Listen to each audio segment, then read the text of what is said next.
Well, hi, everybody. This is DearMamaSal, and we are again live on a live stream.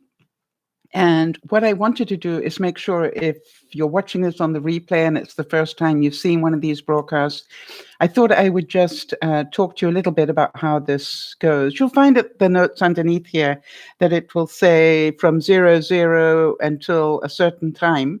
News, views, and updates. That just means we wait for people to come in for a while and we chit chat about everybody's updates while we're doing that. And then when we've got sort of everybody in, or the people that we think want to come in for that day, then what we will do is we will then get on to the main subject. And the main subject today is going to be how to make friends. And the reason I wanted to do a live stream on this is I've had a couple of people say to me, how do I go about making friends? And so, hi, Jody. There's a friend.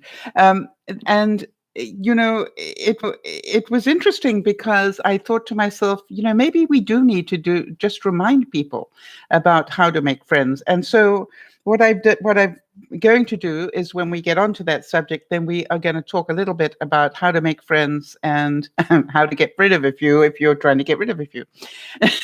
Because I found normally it goes both ways, there are a few that I'm trying to get rid of as well. So we will talk a little bit about both of those things. We did a really interesting broadcast at lunchtime about taking a step forward, and I'm amazed now how many people are prepared to tell me what it is they want to be held accountable for. And that is awesome. It's so exciting when people realize that, we all have bugaboos, things that we procrastinate over, and we all need help just taking that next step. And so it was a really good broadcast at lunchtime for those of you who want to see Let's Do It, I think it's called. And that'll be on the live stream from lunchtime today. All right, so here we go. And we're going to be just updating. By the way, Jody, I just heard back from... Hi there, Nana. Good to see you. I just heard back from Jonas, and he nearly didn't go to the second interview. He was so upset with the first one that he said that he nearly didn't go to the second one. And he just decided, well, what the heck, I'm out and about, so I might as well do all my rejection all in one day. And then, of course, the second interview went really well for him. So I thought that is such a great story about how we prepare thinking that this is going to be the thing that is going to work out for us, and then life will show us that no, it isn't actually. And I thought it was really great that he, was smart enough to go to the second interview and get employed. And with people that told him it was all right to make mistakes, we were all there to learn together, and all the things that, you're hoping. If I had a son or daughter, I would hope that that's what they got told at an interview, which is the truth. You're going to make mistakes and it's okay to ask questions. So Nana, how has your week been? And is there anything that you would like to be held accountable on? And I say that because we took quite a list at lunchtime today of what people wanted to get done this week.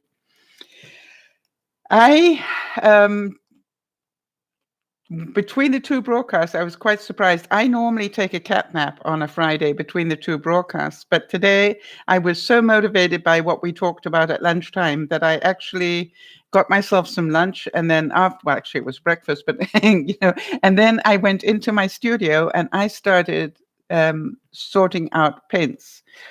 And I realized that I just, it's okay just to sit down and do something, and what I was doing was deciding how many colors of blue did I really need.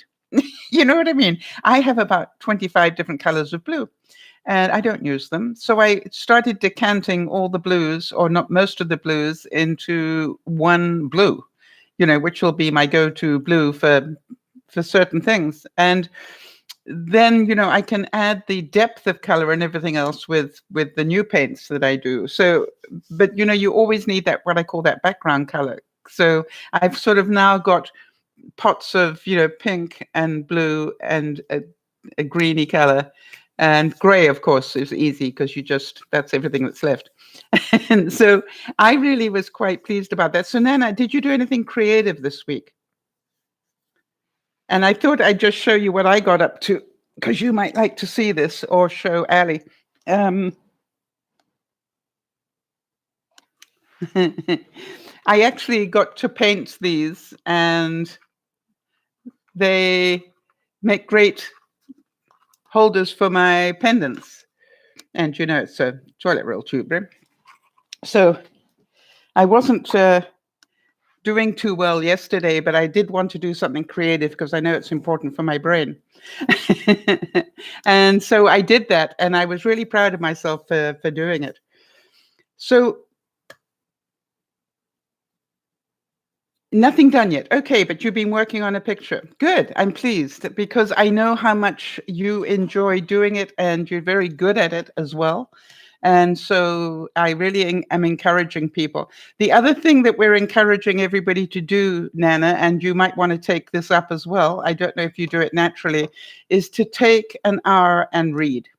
No distractions, no getting up and doing the cleaning or the cooking or whatever. I want to tell you, that's difficult to do.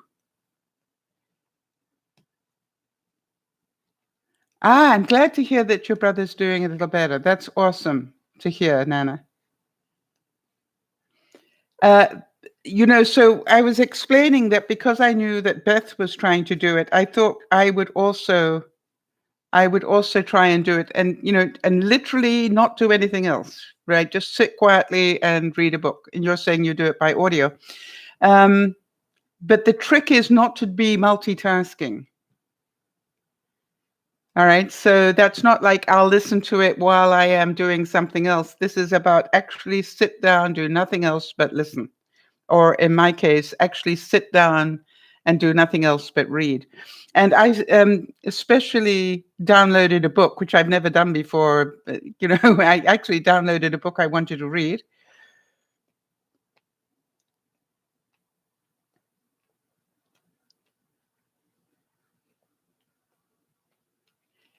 You listen in the car. Yeah.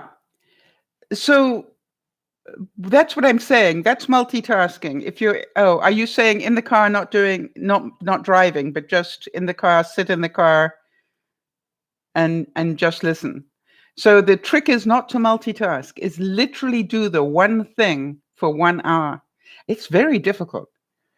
You keep thinking, oh, I'll just pop up and go, and yeah, that's good, Nana. I'm very proud of you.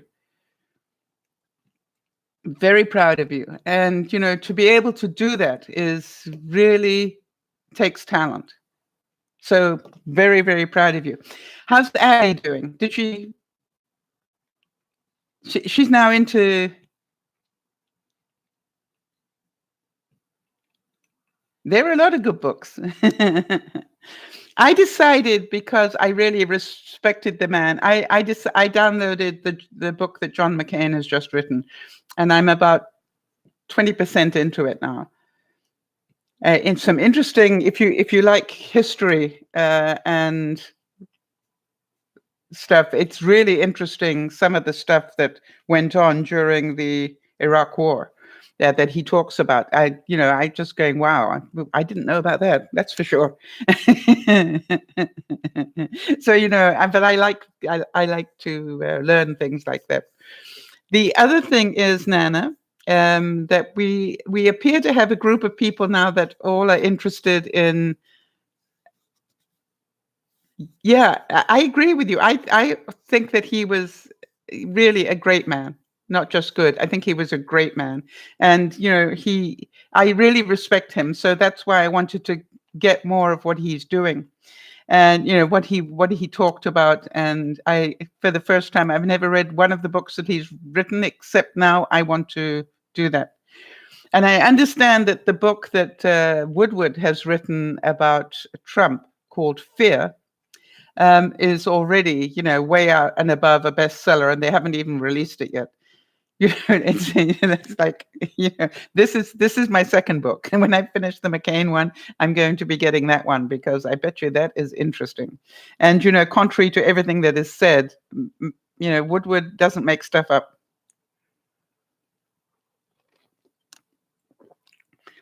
Well, it's just that everybody has one thing, and I write it down, and then next week we will check to see how they're doing. So, that's, I'm sure we've all got our chore lists, all right? But this is just, I commit to doing one thing for the team, all right? In other words, that is your commitment to the team. And so that we can check back next week and say, how did you do? Okay, so which one is the one you're procrastinating about the most, if any? I don't think you do procrastinate a lot, unlike the rest of us.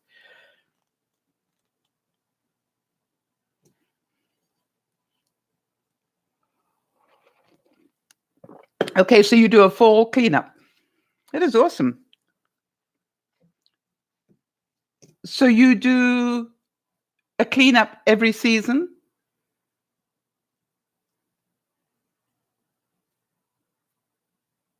That is interesting, that you do things by seasons. I'm starting to do that as well in a different way. Oh, you're cleaning lamps hanging from the ceiling. Okay. I'll put that down for you, Nana.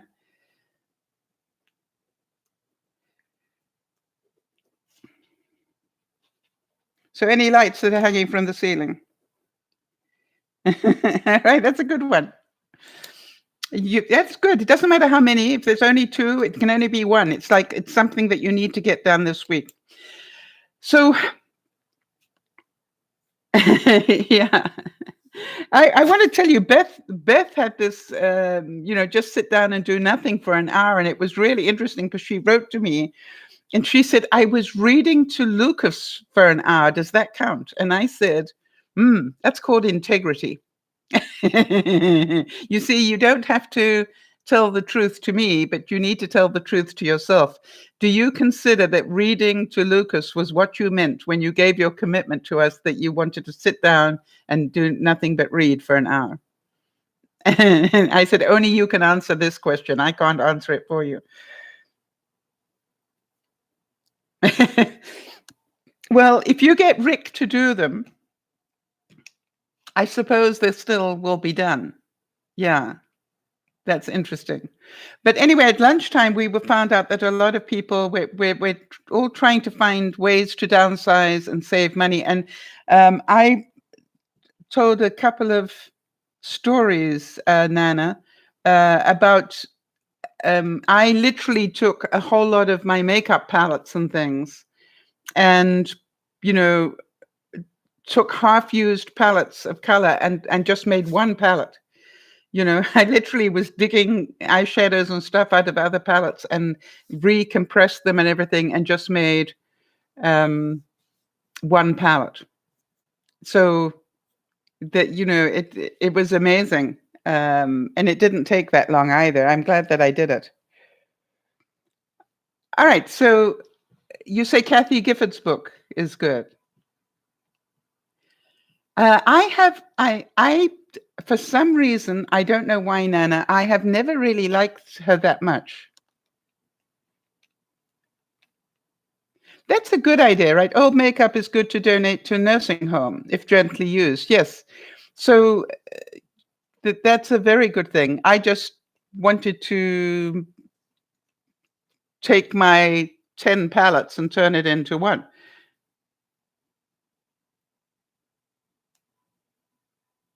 That's really good. So you've read it twice. It's that good. What makes it that good, Nana, in your view?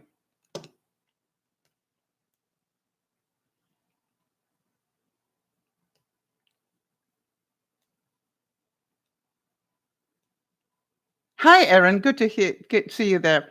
We're talking at lunchtime today. We were talking about makeup palettes and how to downsize them. Wow, her book is about Jesus and the Bible. That I did not expect to hear from Kathy Gifford.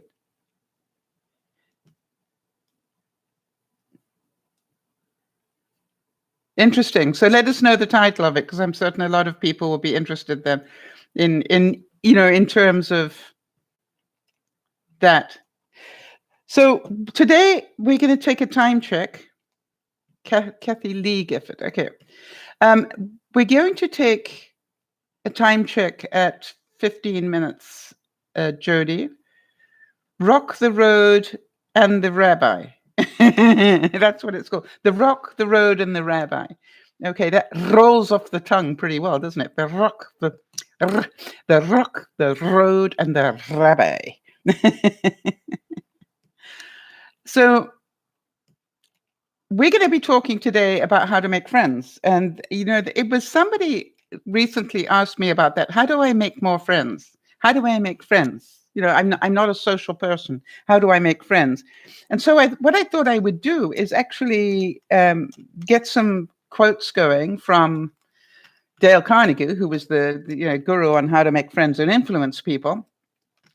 But then I also thought we have all lived lives and we've all made friends. So, between us, we've got lots of information. So the first thing I wanted to find out is, what is your earliest memory of making friends?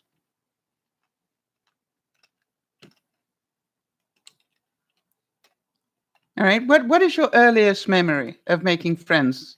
Who was the first friend you can remember? And I'm not talking your siblings.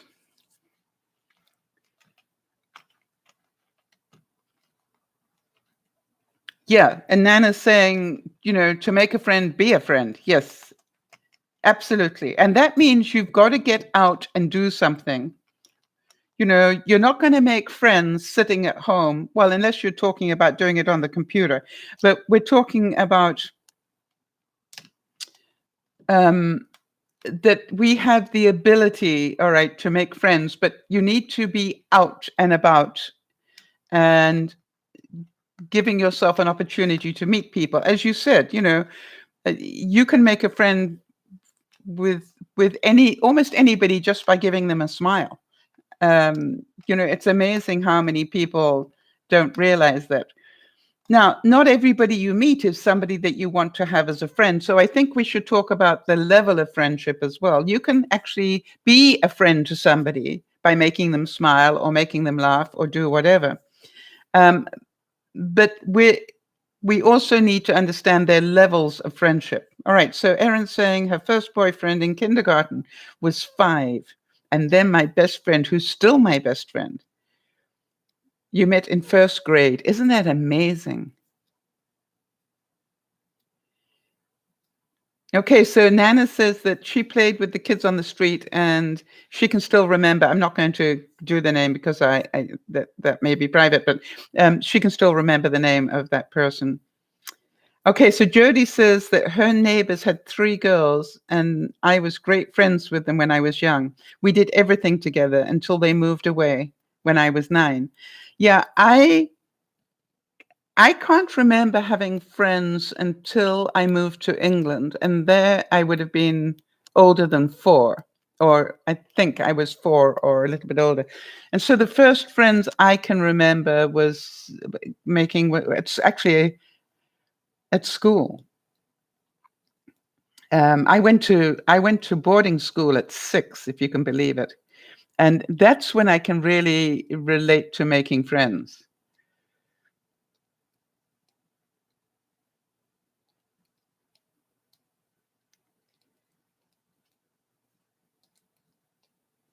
It's interesting. Nana's saying that she was amazed that didn't know why people were so surprised that they had no knowledge of the war. Yeah. For those of us who grew up with Japan. Okay, so your best friend, okay, so your best friend was Japanese, and neither you nor she had any preconditions about the Japanese or the Germans, for example, right? There are an awful lot of people who, yeah, exactly, Nana, and that's really important. The children didn't know they were meant to hate. You're right. The children just met somebody and they liked them. And I think that is very important to remember, that how many of you can remember that your parents actually told you who to like and who not to like? Do any of you have that? I mean, I can really tell you that I was amazed. I mean, I grew up in a somewhat dysfunctional family, but I can remember, being told that certain people were not people that I should be friendly with. They happened to be my cousins. It's like, Really? We live on 3,000 acres, and the only other children on the 3,000 acres just about are my cousins, and you're telling me not to play with them? Yeah, nice. Because you had a spat with the mother? Hmm. Okay. So you understand that we all grew up with friends. And so the interesting thing is, how did we get them?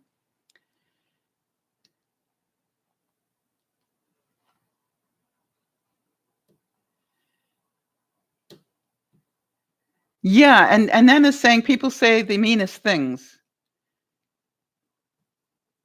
But we're talking about how did you actually make friends, not how cruel people were. So let's talk about how we actually made friends. So wherever some of you met them in the street, some of you I met mine at school. Um, so the thing is that we need to be available to be a friend. All right. And that was Nana's point. If you want to have friends, you need to be a friend. So as an adult, is that any different?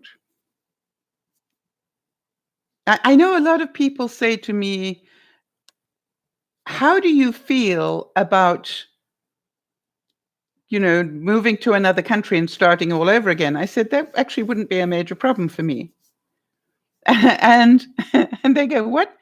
And I said, well, I've done it all my life. I've moved and made new friends wherever I went. So part of my reality is wherever I'm going to move to, I know I'm going to make new friends. It might be different ones and I might not like them at the same level, but I know I will make new friends. It's what I do.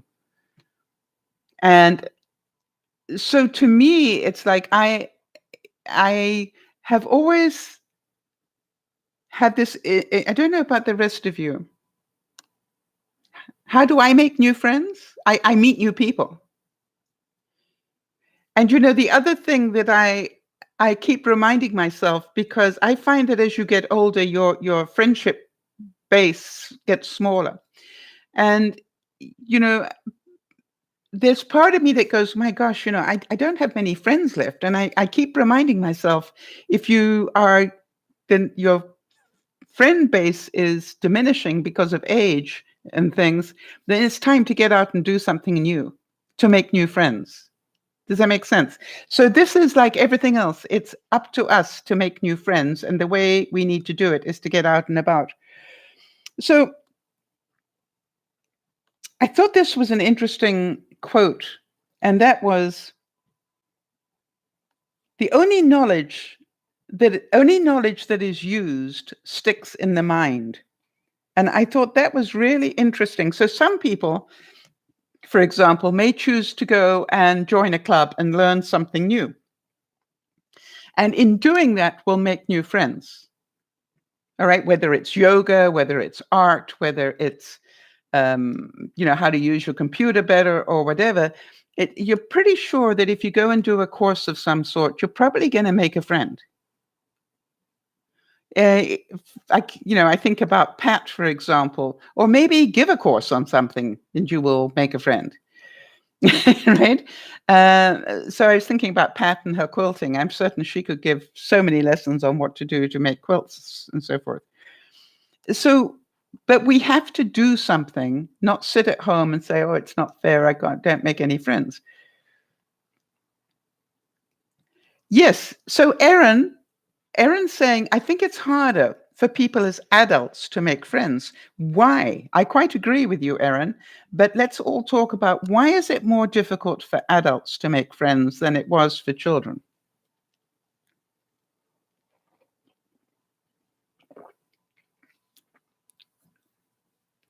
What is it that has changed?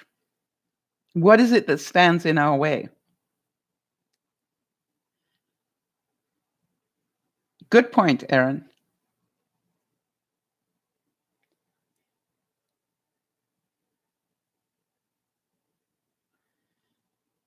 So give that a little bit of thought, okay? Why was it easier to make friends as a child for you? And I believe it's different for different people. I don't think we were as judgmental as children. Would you agree with me on that? We didn't take one look at them and go, well, I don't like the clothes they're wearing, so I don't like them anymore. Or, they whatever other little things that we see, and we make a prejudgment on them before they've ever had a chance to be a friend. I thought this was a really nice quote that I saw. And think about this one. The only way I get you to do anything is by giving you what you want. So the only way we can ever get anybody to be a friend is to be friendly to them.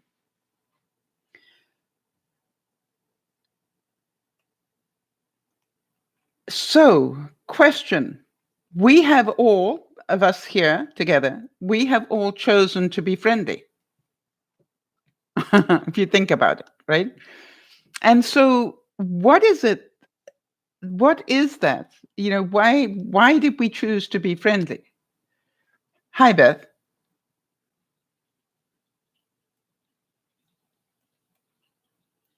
So what is it that makes us friends to each other? Because I believe that everybody can be a friend at some level if we choose to let them. We put in the barriers that decide, and the boundaries that decide how much of a friend they can be or not be. And so I just want you to really give some thought about that. Is it that as we grow older, that we put more boundaries in? Yes, common interest, Beth. I agree with you that I am pretty sure that our common interests here on DearMamaSal, made us friendly to one another. The other thing is, I believe that common values play a part as well. I'm amazed how many people have said to me, I appreciate the fact that you, most of the time, are very respectful, and then that you ask other people to, yes, they're morals, right? Now, the other thing there on that one, Beth, is we have lost viewers because of things like religious beliefs, and that's understandable as well. We had one viewer that we loved very dearly, but boy, she was so strong on her religious belief that it really pushed people away, and it was sad. That's interesting. And Nana's saying bullies aren't born, but friends are taught better. Yes, Jodi's saying that one of the common interests that we all had was the desire to help one another. All right. And I would say as well, we also had a common desire to do personal growth. We all wanted to live a better life. So the only way that, if you like, that I can get you to do anything at all is to give you what you need. Does that make sense? And if I give you what you need, then I become a friend. So that is the key point in there, is how do we find out what people need?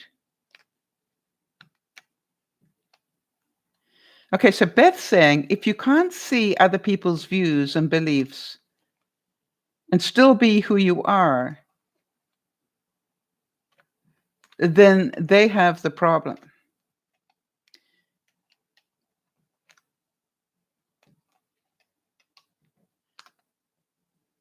Wait a minute. If you can't see other people's views and beliefs and still be who you are, okay, then I think you have the problem, not the other people. It is our responsibility, all right, to share our views and beliefs. By the way, it is also our responsibility not to share our beliefs and views if they are constantly going to cause, big trouble.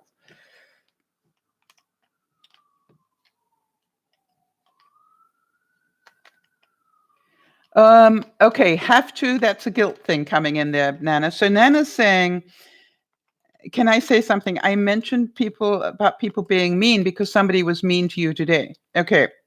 So you don't have to stay on topic, but it was okay. So tell us what you want to tell us, Nana.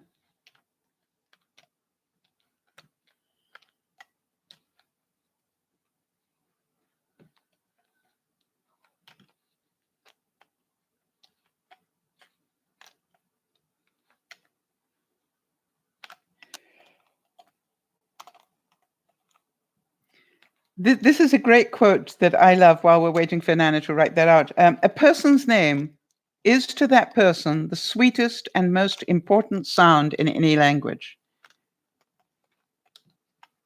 Nana, now I'm asking you, please let us know what it was. And now you're saying, no, I was told we had another topic. So this is your choice. I'm asking you now, if you'd like to share it, if this happened to you today and you'd like to talk about it, then of course, at the time it was out of context with what was going on. But if this is something that happened to you today and you need to talk about it, then you know that I would make the time to talk about it. So it's up to you.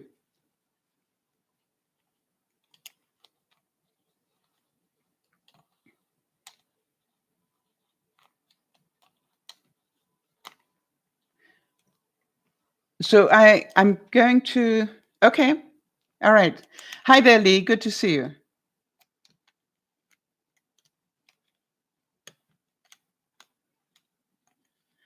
Wow, I'm sorry to hear that he's had this aneurysm, right? That must be very scary for you all.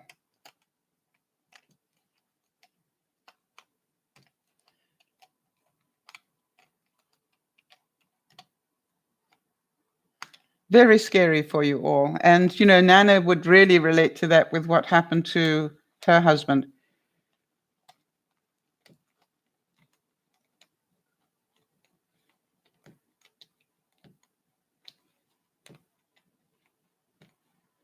Wow. So, yeah.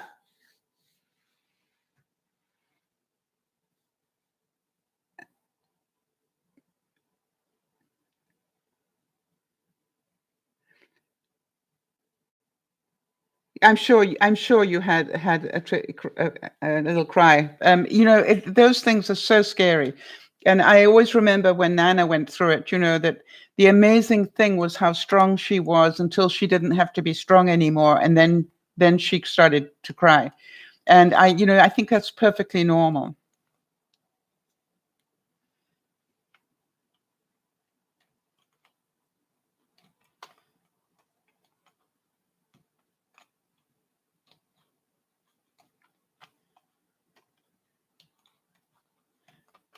They went in and replaced everything to his aortic arch. Really? That's incredible. Aren't you glad that you live in this decade where they can do that?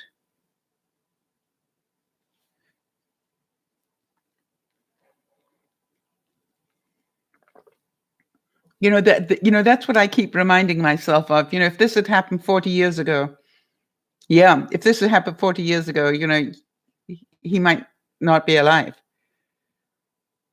I think that's incredible. So big hugs to you, and to him, obviously.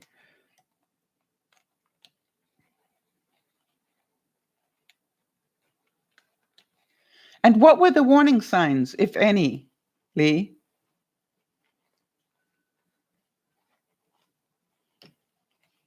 Yeah, and Nana's saying they had seconds to help Rick. It was literally, that if he hadn't got the help that he did at the time that he did, he wouldn't still be here.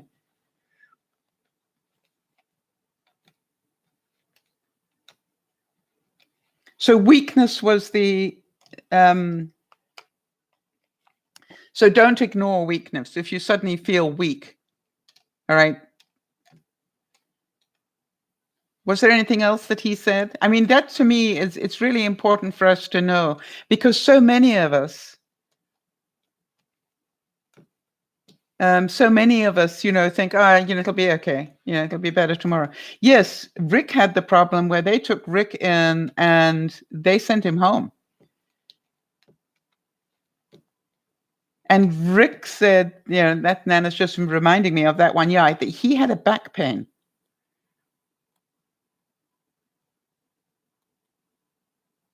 And throwing up, Nana. I missed that. He was also throwing up. So now I read somewhere this week that if you think by any chance that you are having a heart attack, one of the best things you can do is to cough. Have any of you heard that?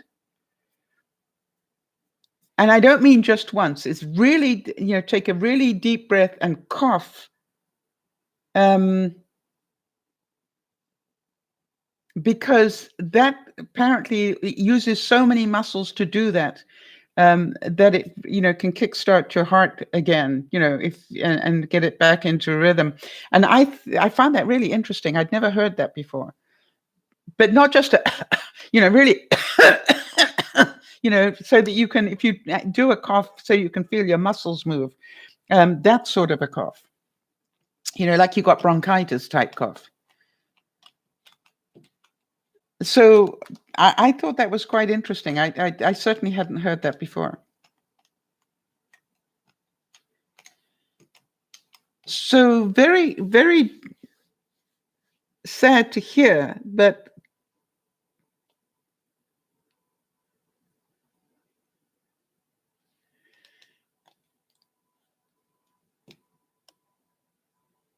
wow. And Ginana's saying that when the EMTs were there, they set him up in a chair and his eyes just rolled back and he fell.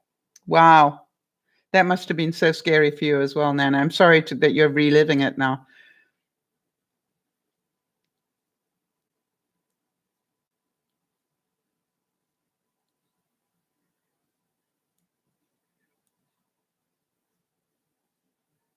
So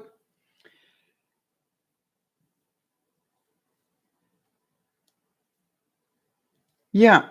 So Lee, thank you for, letting us know so that we can talk about it a little bit and understand.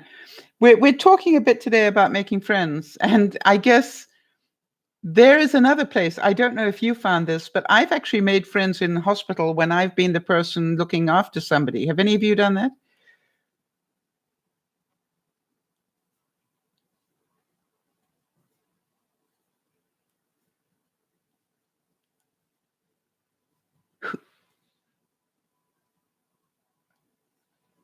So they called the fire department to move him from where, your home,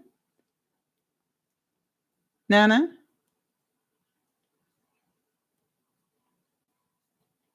Yes, and I think that's sad because we meet some really interesting people when we go to the hospital, and we just forget to give them our names or a card or follow up on it. And yet life had us meet these people with good reason. Yes, and so the EMTs can't move them, so they call the fire department. Interesting, I've always said to people, if you want to get to hospital in the hurry, call the fire department. You'll get the fire department at your house faster than you get an ambulance. And when the EMTs call for an ambulance, it comes immediately. It's amazing. It's a faster way to do it, is call for the fire brigade. They've got the EMTs with them as well, but boy, they can get on a phone and they can get an ambulance to them in a heartbeat. If they know that the EMTs say we need an ambulance here in a hurry, they send one.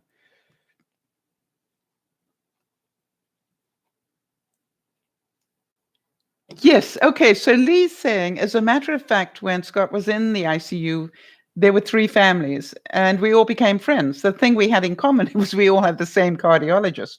Yes. And that's the starting point. So remember that if you're trying to make friends, most of the time, the friends that we make, we have something in common. And so what I'm saying is, if you want to meet friends, then either learn a new hobby or extend your knowledge on a hobby you already have, because you're going to find like-minded people. All right. If you go on a course to learn quilting, you're going to find other people who enjoy quilting. So you've already covered a lot of ground. Your chances are you're going to have a lot in common just because of the hobby that you both have. Does that make sense?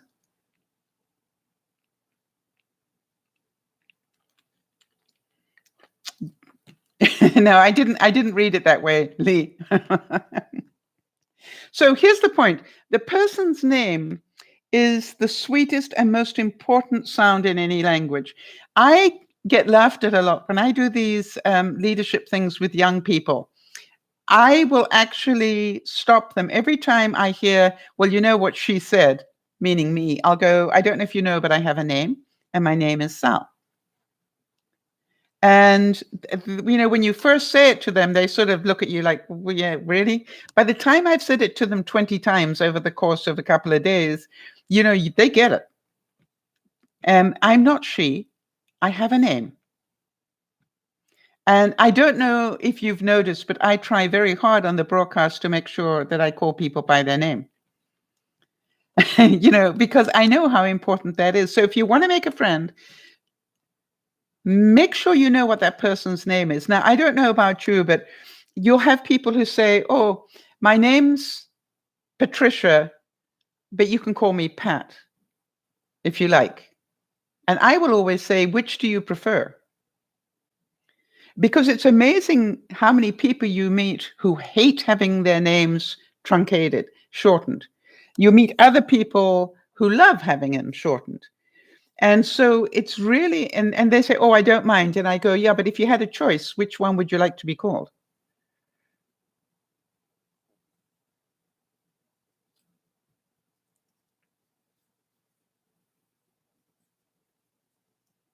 Yeah, Nana's saying that, any of us that were brought up in England or in Britain know that, who's she? She's the cat's mother. Actually, Nana learned it. Who's she? She's the cat's auntie. I was taught it, who's she? The cat's mother.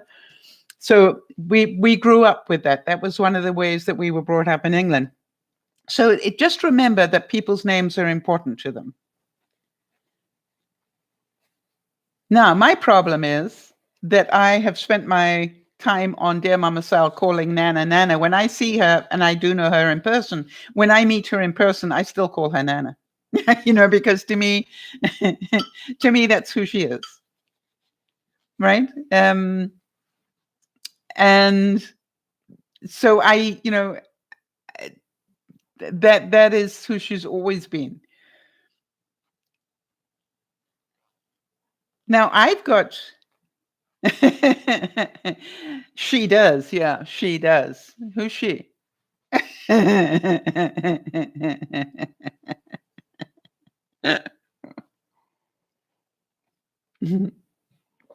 Okay. So Nana, I'm still got this offer out there on whoever it was that was mean to you. So, your choice, as I said. I'm not going to beg, but I'm going to keep telling you.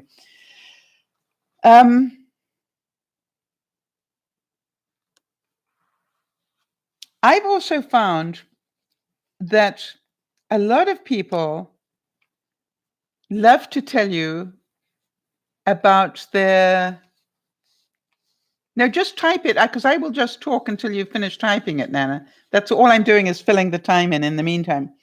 Lots of people, I've always said to the young people, people like to talk about themselves, to some degree. So find out what, your first job is to find something that they like to do. Maybe they're into gardening. And so the first thing, if you want to make friends, is to ask open-ended questions. Do you all know what an open-ended question is?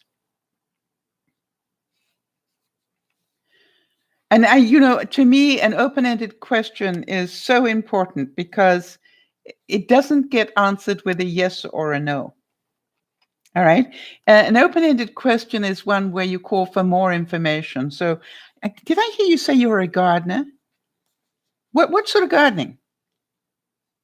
Right. That's an open-ended question. And if they go, well, gardening. And but you do vegetable gardening, or do you like flowers? And if you like flowers, what are your favorite flowers? Find something to expand on your knowledge. because the more you find out about that other person, the easier it is to be friendly with them, especially if you happen to be a gardener as well.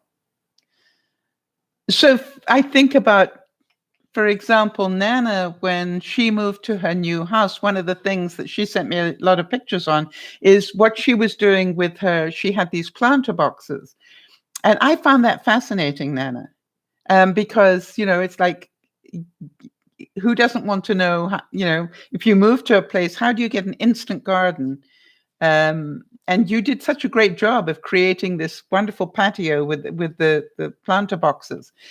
And I'm certain that my first year when I move, that'll be my number one goal in the spring, is to create some sort of a garden for the summer, just quickly. And I'm going to try and take my favorite flowers with me. So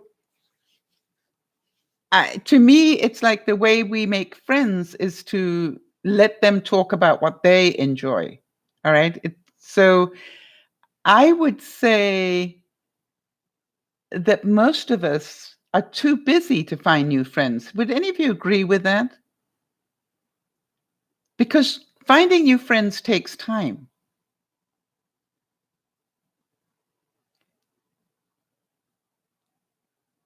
And yeah.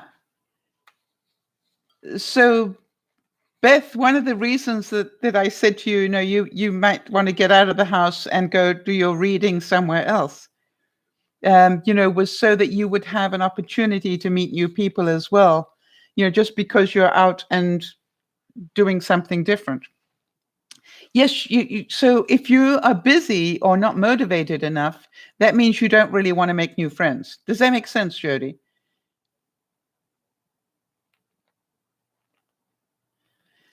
Jonas, we're so proud of you, honey. We really are. I was telling everybody what you did with the interviews today, or yesterday, and on Wednesday rather, and just really proud of you for what you did. It would have been so easy to quit after the first interview. So big hugs to you, and well done. That shows great character.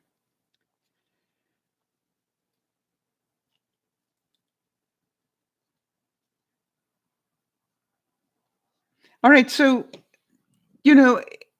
making friends requires effort. And most people today don't have the time to make the effort or don't have the willingness to make the effort. Yeah, Jonas, it was incredible that you did what you did, because you must have been pretty upset after that first interview. And how sad that the man who interviewed you did not keep up to what it had said. I was thinking about the comments that you made about the fact that he didn't think you were strong enough. That was a terrible judgment to have made on you.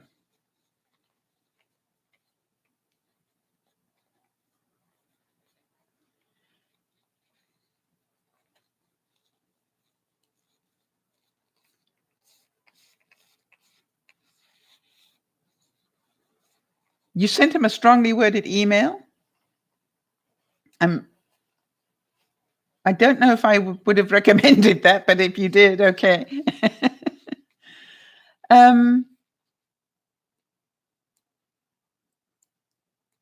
I think it was really sad, because although it was mentioned that you needed to be able to pick up certain weights, I didn't get a sense from the way that they worded it that you had to be of a certain physique or whatever. So I was really, it was his judgment that you couldn't do the work. And, anyway, the main thing is it led you to the second job, and the second job you got, and it sounds like it's a better fit for you anyway. So, be grateful. You know what I sense? I wonder how long the man had the job. That's what I couldn't. When you told me what had happened, my first question was, how long has he had the job? Because that didn't sound like, the two weren't. The word I want to use is congruent. the ad and what he did to you did not seem to mesh for me at all. So he didn't go out to win friends and influence people. Let's put it that way. What he did is he made an enemy, which is sad, but it happens. All right. So another quote here. Success in dealing with people depends on a sympathetic grasp of the other person's point of view.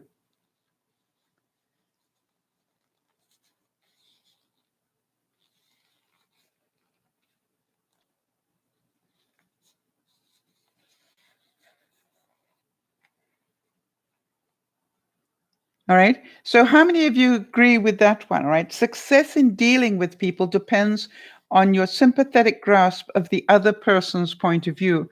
So if we, and I think that requires that we do what I call active listening. Yes, meet people where they are, not where you want them to be.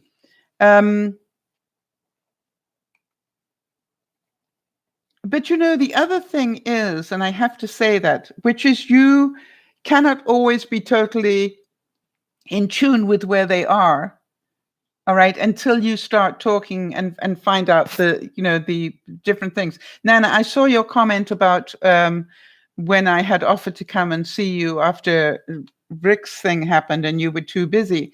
I find that interesting, and I'm sorry to hear that that you had problems in the family over and above that, and I totally understand it. But I wasn't upset by that. It was just like, okay, I understand, and I appreciated the fact you told me that truth. I wasn't, I didn't hold any ill will about that. It was just, okay, fine, I totally understand. And I also know you well enough that when you're good and ready, you'll tell me, it's time now. You can come visit. So it really doesn't. It hurt you.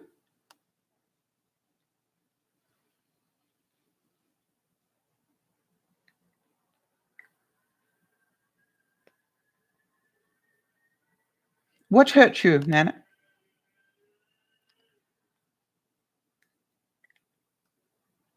To not say the truth. Yeah. But you know something, Nana?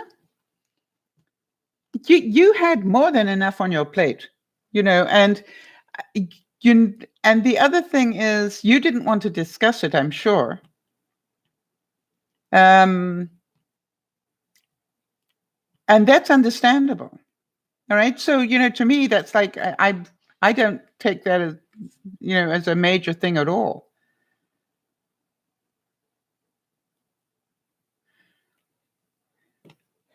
I think what you got to know is you got to know the person. And when I say you've got to know the person, I think if you know the person pretty well, you will know, okay, fine. Yeah, it's not your story to tell. I totally get that. All right. Whoever that person was. I have a friend of mine who had a problem in the family, and I want to tell you something. Their relationship changed completely when they had that problem. And they try very hard to say that it didn't, but it did. It was interesting. Somehow or other, the problem in the family really affected relationships all around. So my attitude is, I can call it and say, hey, I noticed that the relationship has changed, but it's not for me. It just is what it is, and our job is to deal with what is. Now, here's another great quote, I think, anyway, which is pay less attention to what people say. Watch what they do. And that is a big one for me as well. I think it's really important that you be, what is a friend? Is your behavior one of a friend? All right. Or I've got friends that I don't see very often, but I want to tell you something. They are really close friends to me. And I might not talk to them more than once or twice a month, max. But that's irrelevant. I know when things go wrong, those people will be standing on my doorstep saying, "What do you need?" So, do you agree that friendship isn't always about necessarily talking to somebody all the time? Although there are other friendships that are delightful because you can talk to people all of the time. How many of you really value a friendship because you can actually tell the truth to that person and they don't overly judge you? I'm not going to say they never judge you because I don't think that's true. But, part of the joy of having friends is you can actually tell them what you think. you know, and that you might not be able to say to a lot of other people. And I think that is wonderful to have that, right? Um, you can excuse me, I really need to vent now. And the thing is that venting is really not about the other person, it's about you. And so every time I vent, I realize I've got to turn that mirror and have a look at what I just vented about, because obviously there's something that I'm doing in the, excuse me, for the indigestion.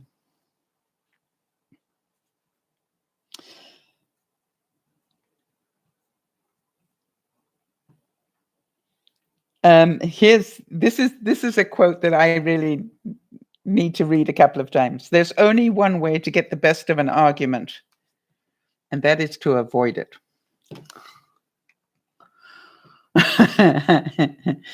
There's only one way to get the best of an argument, and that is to avoid it like the plague. Because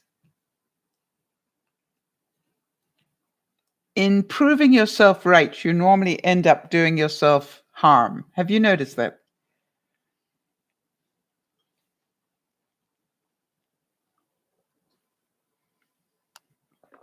I think there's a famous saying that says, "Would you rather be happy than right?"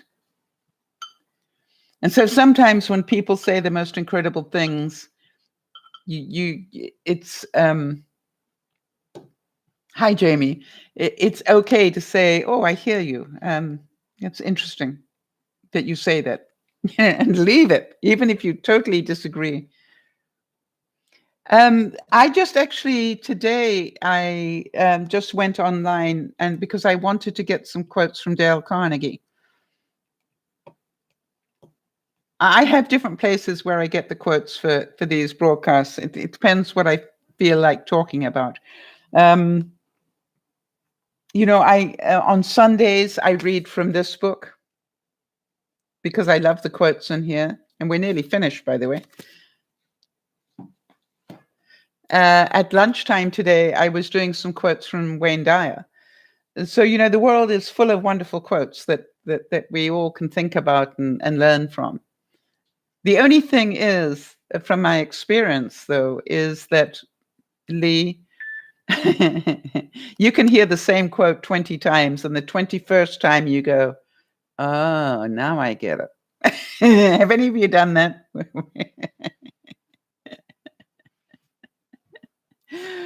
So which book do you need, Lee?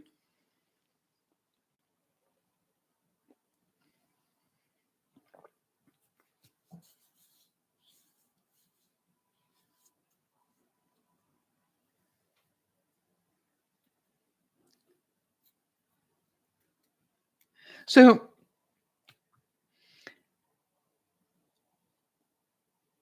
3/4 of people you meet are hungering for sympathy. Give it to them and they will love you.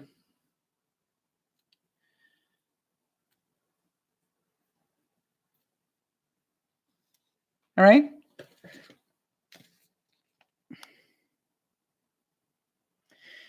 If you go to any of my links below, one of them is my favorite books and things, and I think I've got a link to it there. If you, when this is finished, Lee, where it says "Show More." If you roll down there, it'll show you books I enjoy, and I believe I've put this on there because I think it's a great book. The reason I've always kept this book was there was one quote in there that changed my life in a certain way. And it's amazing, you take a book and just open it. And what it said that day was, here it is. This is what it said. Be realistic, plan for a miracle. And at that time of my life, I went, okay. And I kept that quote in front of me for probably a year. Be realistic, plan for a miracle. Right? However bad life is, however, whatever, plan for the miracle. Plan your life as though the miracle's coming, because that way you will have a much happier life for, whatever. So 3/4 of people you meet are hungering for sympathy. Now, to me, how do you feel about that? Is there a difference between compassion and sympathy? Because I've always said to my friends, don't come to me because you want sympathy. Come to me because you need help. All right. So in other words, a lot of people can give you sympathy. But for me, if you've got something that's upsetting you, then tell me that you need help with this. All right. Don't just sort of say, okay, fine. Well, and I meant to be clairvoyant and understand what happened. I can't do that. I'm not clairvoyant. So you have to say it in such a way that says, and I need to tell you about it. Okay. So to me, that's very, very important, because I think a lot of times we expect our friends or people we'd like to have as friends to be clairvoyant, and we're not. Does that ring true for anybody?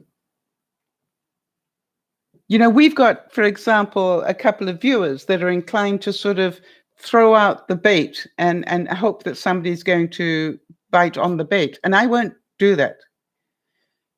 Because to me, if you need to have some help, tell us what help, what's going on. Don't sort of drop hints about it. Just say, okay, this is going on and I need to talk about it. Everybody then can stop and talk about it, or everybody can help in some way. Does that make sense? So to me, this is like, I think that's so often we say things in such a way that we expect people to understand what's going on in our head. How can people do that? If you don't talk about what's going on, how can they understand what's going on? I wonder if any of you have had that happen to you, where people have got really upset with you because you weren't clairvoyant. And so I would ask you to be, when people talk to you, they actually say, I'm not clairvoyant. I didn't know that. So tell me a bit more so I can understand better. And if they choose not to, that is not on you. Do you understand that? If they choose not to tell you more, or they want to keep playing the game, this is their choice. This is not about what you did. So to me, it's very important that we make that sort of grind.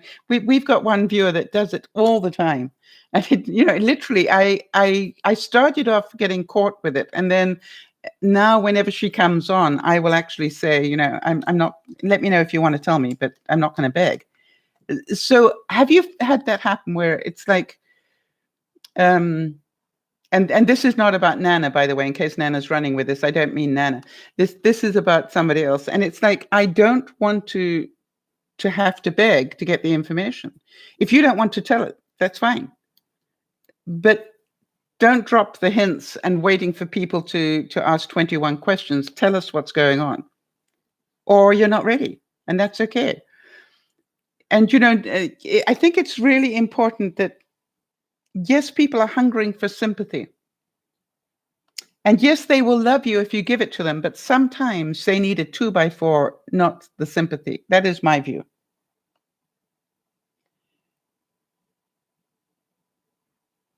So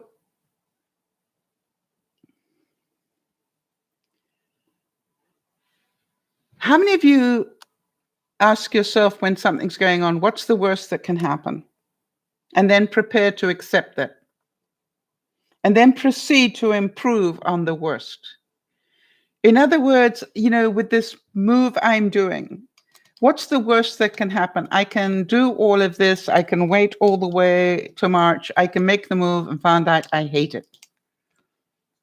What's plan B? How many of you make sure that in your life you have a plan B? And I'm really, when I work with my friends, whenever they're making major decisions, I go, okay, fine. That's the best case scenario. What's plan B? I can remember when Dougie was doing a really big event thing that he was interested in, and he was really putting a lot of his own money into it. And I can remember sitting with him one day and saying, I know you love this, and I know that you will give it your lifeblood. I want to know, are you prepared to lose everything to do this? And he absolutely stopped dead and said, what? I said, what if it doesn't come through? What if you're ahead of your time and this doesn't come through? How much are you prepared to put on the line to get this to work? Is it everything that you own? Or is there a point that you're going to say, at this point, I'm going to protect what I have? And he looked at me and he said, everything. I said, fine, then let me give you all the support I can. But don't come to me and say, I lost everything. Yes, Lee, to always have a plan B, because I quite honestly, I try and work on plan B and C at least. I don't want to get, oh, I never thought about that. What am I going to do? For example, one of the questions I wrote to my bank, and one of the questions is, this fifth wheel I'm about to buy, I think is still being paid off. So I'm a little bit hesitant to give the check to the guy that owns what sort of owns the fifth wheel. It doesn't belong to him. It belongs to the finance company. Do you understand what I'm saying? So I was talking to my bank and sort of saying, okay, fine, how can I do this? And the bank was suggesting write 2 different checks. You write a check for whatever's outstanding on that unit to the financial institution and write the balance to the buyer. Because that way you can go directly to the financial institution, put in the check, have them clear it. Well, it's bank guaranteed. So, and then ask for ownership documents to be issued immediately.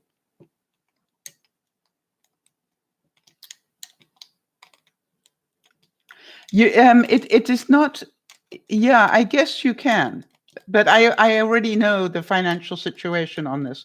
So what I'm going to do is I'm actually about to have a meeting where I'm going to discuss this. Where is the financial institution? Exactly how much is owing, so that at this point, and there are a lot of questions on that. So to me, it's like, how many of you, we buy property all the time, and you do a title search on a property, but this is a fifth wheel. It's like buying a car. It's different. It's not the same as a, it's what's called a chattel situation. So you're buying a vehicle, basically.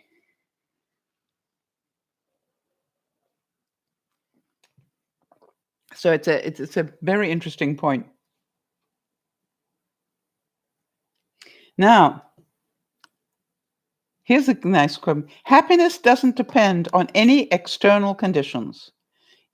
It is governed by our mental attitude. How many of you are learning this?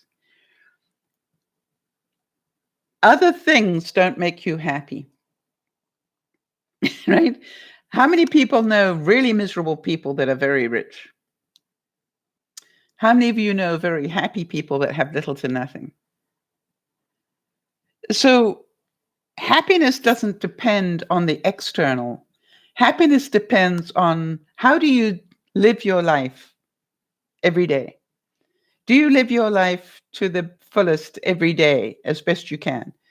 All right. Do you make yourself happy? Do you know what makes you happy? Or are you waiting for somebody else to come and make you happy? By the way, one of the things I always have asked myself, I don't know if this may sound a little morbid, but I ask myself regularly, if you lost your eyesight, what would you do? If you lost your hearing, which I'm doing, if you lost your hearing, what would you do? So to me, I think it's really important if you want to be happy that you ask yourself those questions. Some of you have become ill and you found out that you have learned to live a happy life a different way. You can no longer do the things you used to do to make you happy, but you can still be happy. And so to me, it's very important that we understand this. And that if you've got friends that need to be, that need you to phone them every day for them to be a friend, you may want to think about how needy that person is. Now, it's not that I've got friends that I do talk to every day, but that's a different level. That's like, it pleases us to chit chat. But, it is not the essence of what makes the friendship. What makes the friendship? What does make a friendship? Let me ask you that. From the friends that you have got, if you had to say these are the characteristics of a friend, what does it look like to you? Do you know? What characteristics do you look for in a friend?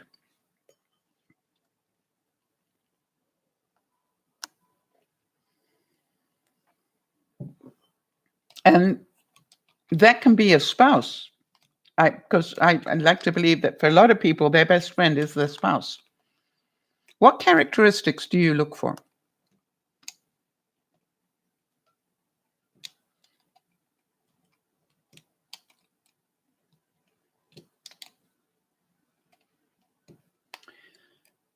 My reason for asking that is I think that we forget the essence of what friendship is.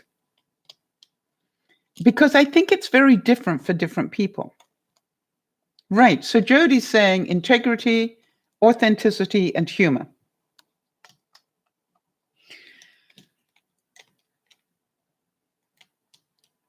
Yeah, I would definitely have humor, authenticity, and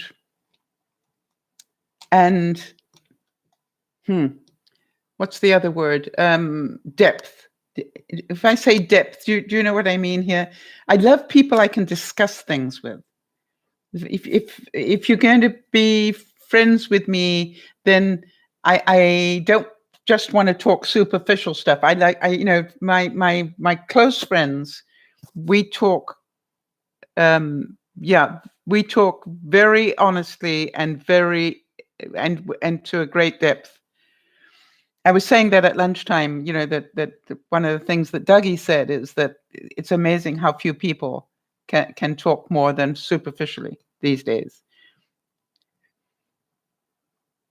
Yeah, so for Sharon, it's compatibility, humor, and trustworthiness. And to Lee mentioned honesty, right? So we all have these things that we look for. And we say that we want honesty, but the question that I have is when people tell you things honestly, do you get upset with them? You know what I mean? Because we say that we want honesty, but do we really? And so what I found, and my close friends value the fact that I will tell them my honest truth. And I don't mind saying to them, look, I could be wrong, but I think that sucks. Or, I'm sure you thought that color really suited you, but not from my eyes, but then maybe I'm colorblind. It's like, because to me, why else do they ask me if they don't want my truth? If I'm always going to say everything's fine, then I've got one friend of mine that every time they hear me speak, whenever they've heard me speak in public, they will say to me, "Oh, that's the greatest speech you ever gave." And I just roll my eyes inside. I don't do it externally, but I do it inside because they have said exactly the same thing every time they've heard me speak. And this person has heard me speak a lot of times. And it's like, I don't believe this. There's no way that every single time it was the best speech I ever gave because, that's not reality. So to me, this is like, I would like to say that sincerity comes in there for me. How many of you need not just somebody that says the right things, but also that is sincere in that? that we go back to integrity, right?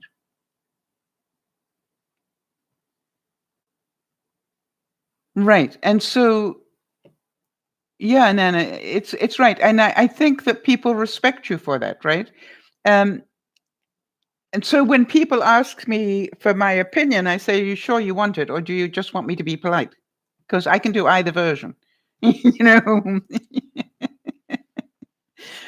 yeah, tell me what you think. Okay, you sure you want that? And that's why we came up with the 2x4, if you remember, in the early broadcast, because I'm sitting here going, how do I tell this person that they're not seeing what we're seeing? And that's when I came up with the 2x4, and why I always ask for permission before I hit with the 2x4. Yes, Nana, isn't that wonderful, right? Nana's saying that her husband, who is a delight, called Rick, Rick seldom gives compliments, but when he does, he means it. Right. He just doesn't throw out compliments every day. He doesn't say he likes you when he doesn't. But when he does say it, he means it. I think that's called integrity. And that to me is somebody I would trust a lot more because of that. And Nana's saying, but I wish he would, right? Yeah, because that's your need, right? That's so true. I think that's, something, Nana? I love the honesty of that. And I'm certain a lot of people are laughing at it as well. Yeah, we say we want it, but when we get it, we're not so sure. That is cute. I love it. All right. And how about this one? To be interesting, be interested. All right. I'm thinking about um, if we get, I don't know why, I keep thinking about Tyler in Montana. For those of you who know Tyler. Um, we've met him a couple of times over the years, and I've always found him fascinating. He lives in a state that is pretty remote. He does an interesting job for a guy. There's sort of all sorts of things about Tyler that fascinate me. And so to me, it's like I I've always found him really interesting, not because he says all the right things, but just because to me he has not hidden any of those things, right?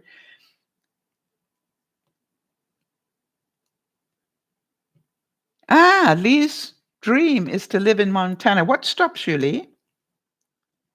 And Nana's saying, can you imagine the other side? I could never believe him if he was always saying good things.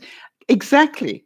And that's why I say if my friends only give me good stuff back, they're not high on my list. They may be pretty good friends, but my really close friends. Some of you have heard me and met Marnie, my friend Marnie. I love what she does to me. I'll be talking about something and she'll think it's absolutely insane. And she has this ability to have a totally straight face. And she'll say, and how's that working for you? Which is her version of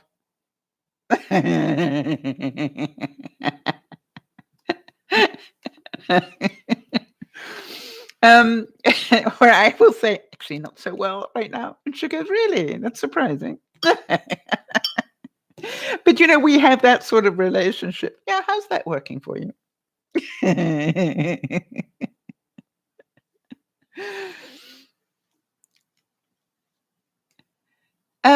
But something, Nana, always saying what you think. So it makes you a good friend, but it also loses you friends, right? And I have to say that my experience has been that my ability to say what I think also loses me people. No, you're not rude. Okay. So ipso facto, maybe I am. So, it's like I've noticed that when I actually tell people the truth, sometimes it's difficult because I will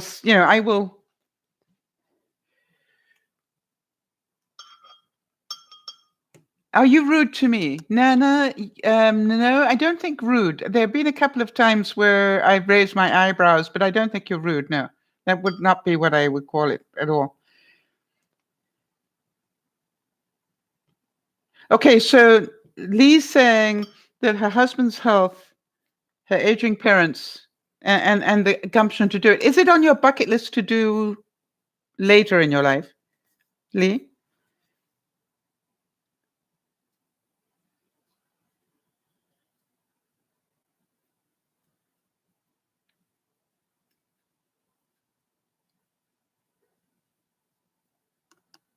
Because that's, that's then it becomes a bucket list thing. Yeah, exactly. So now the one question I would ask you is, if we were to roll the tape forward and, you were now about to leave this world, would you still be saying, I wish I'd moved to Montana? All right. So that is the trick. Like I spent a whole lifetime saying one day I'm going to get to Hawaii, and I did.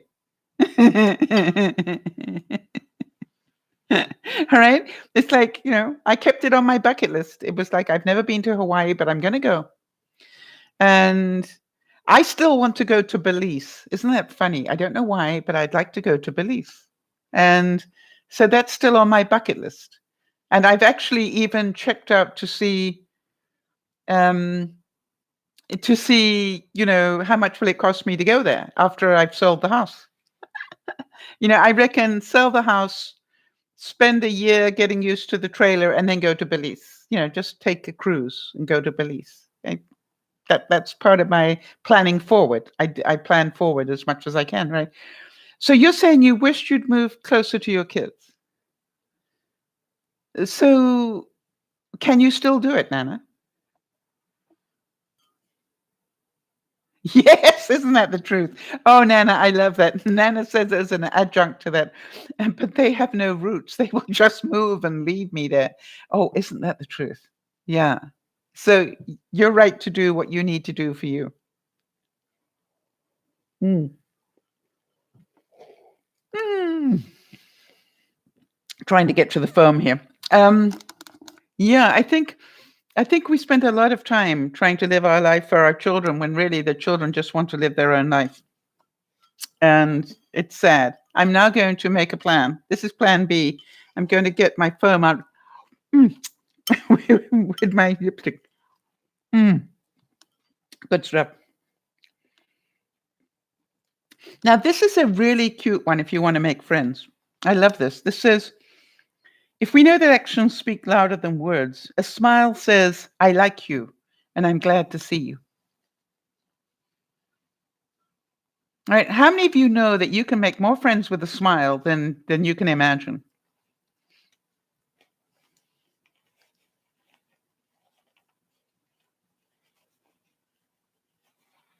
Yeah, Lee. And this is have be ready with that plan because you never know. But make sure, Lee, the point that I'm trying to make is make sure you don't end your life saying, I wish I had done it. Right? You know how many people say that, I wish I had done it sooner?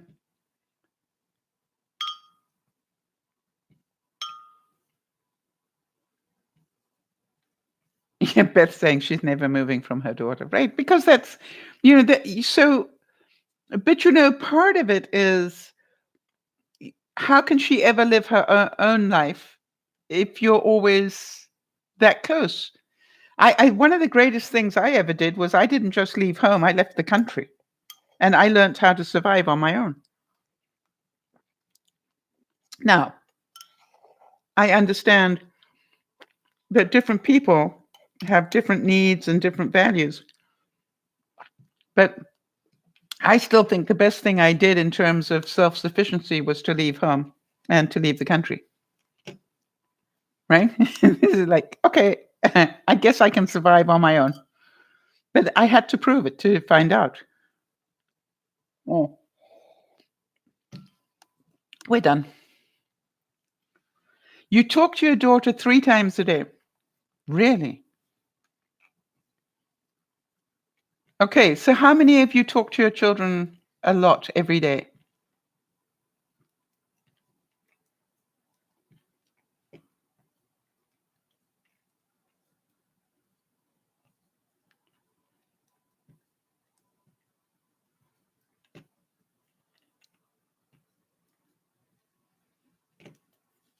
So, it's like I cannot imagine that.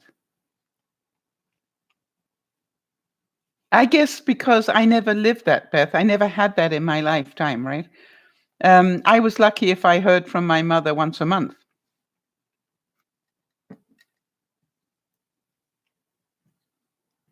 right? So to me, it's like, what do you talk about 3 times a day?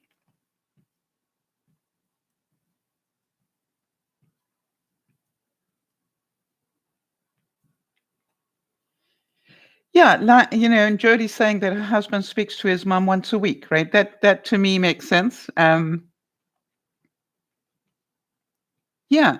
So I think is it that they need it or do you need it, Beth? That's what I would ask. Do you talk to them that often because you need it or because they do?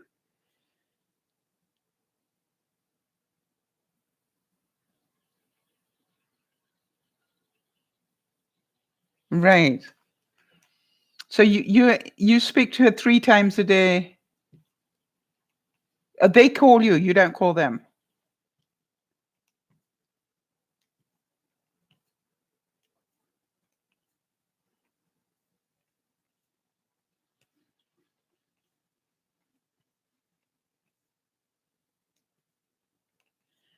Nana's saying that she talks to her parents every day or every second day. I didn't know they were still alive. That's incredible, Nana.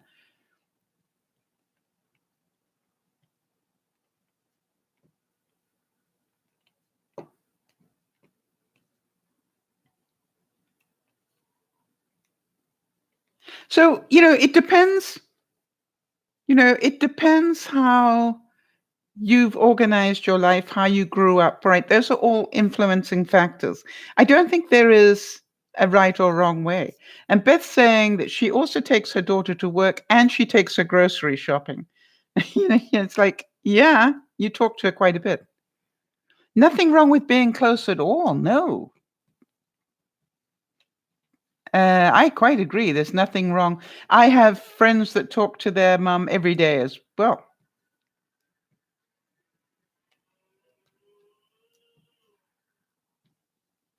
So to me, this is like it's a very personal thing. So if you are happy talking to your parents every day or to your children every day, then that's awesome. And so yeah, that's what I thought, Nana. I thought your parents had passed. So you said I talk to my parents every day or every second day. Or do you mean you used to talk to them every day or every second day? Or do you still talk to them every day? That's why I was a bit confused by it. Anyway, so this is not a criticism about what is the right number of times to talk to your children. Don't hear that. Yeah, maybe in prayer. I'm certain. I talk to my mom all the time about my table manners.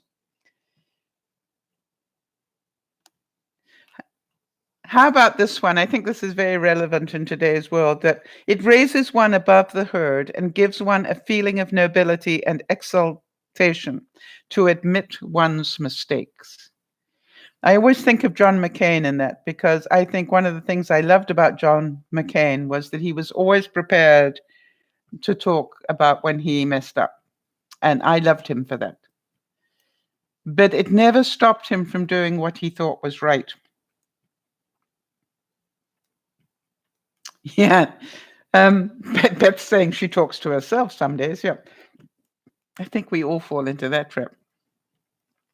So I would like to say that The whole thing about making friends is they're not standing outside your door, as far as I know, knocking on it, trying to get in. So if you want to have a life with more friends in it, you need to do something, right? And it's not to sit and say, oh, I wish I had friends, but I don't. Well, if you don't have friends, it means you haven't done anything to get friends. And, well, I don't have the money to do this. Well, go and do something that's free, like bird watching, or, you know, there's so many things that you can go and do where you will be with other people. And to me, go to the art gallery, or where it's not going to, or go to a botanical garden or something. That go and meet people. Go sit in the park, and take your lunch with you or something. You cannot meet people. There's always the library. Yes, you have to be pretty quiet there, so it's not a good place for me, really. I have to stay out of the library because I've got a voice that carries. Right. And now Beth's saying, I have 0 friends in real life, just us, right? But I talk to everyone I see at work and shopping. Yes. But that is your choice, all right? You choose not to bring more people close to you, Beth. Can you see that? And that normally is another point that we need to talk about. Normally, the reason that we keep people at bay, all right? Do any of you relate to that, where you actually don't let people into your inner circle? And normally the reason for that would be a trust issue, right?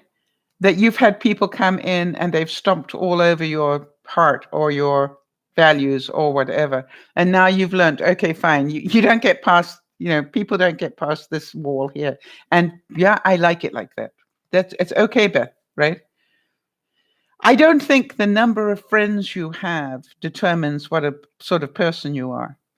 All right, I've had a lot of friends in my life. I want to tell you something. And I've had very few friends in my life. And I actually prefer having a few, but ones I can really trust. Ones I can have an argument with and they still, yep. Yes, and Nana's saying she chooses not to bring people in a lot of times. Yes, and I think that's important.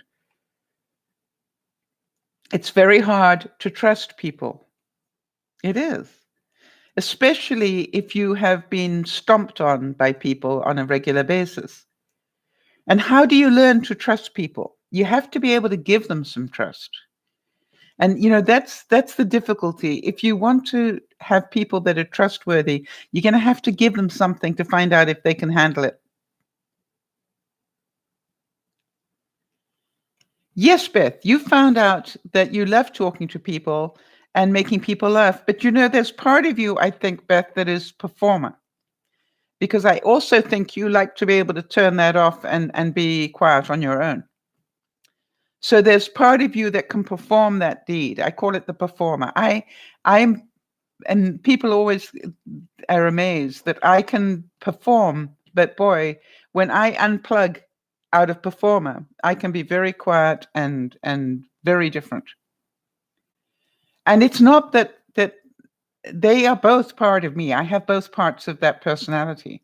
Do any of you relate to that? Which is, yeah, I can stand up and talk to 7,000 people. Yeah, I can do that. I have that skill. Is it what I choose to do? No. Yes, so true, Beth. It's exhausting being friendly all the time. Right. And there's the honesty, right? But I can do it in small bursts, no problem at all. And, the other thing is what I found, for example, is that I can do 2 broadcasts on Friday, but don't ask me to do anything on Saturday. You have no idea how much energy it takes out of me to do 2 broadcasts on a Friday. It's really weird. I'm not planning on changing it, by the way. But it's just really, and so now Saturdays have become my day. That's why I stopped doing a broadcast on Saturday. I need that day to recover because, it takes a lot of brain power and a lot of stuff going on. And like Saturdays, no, this is now, I don't want to think on Saturdays. It's a me day. So the whole thing about having friends is to be friendly. The whole thing about having friends is be trustworthy. All the things that you know, all the things that you value, be that to other people. And don't expect it back from them. However, I think you will find the people that are close in your life, the really close, and they are few and far between, have very similar values. I normally ask my friends, I don't know if you've ever done this, but I will ask my friends, if there was one word to describe our friendship, what would you say it was? And what I found out, to my amazement, is they all have a different word.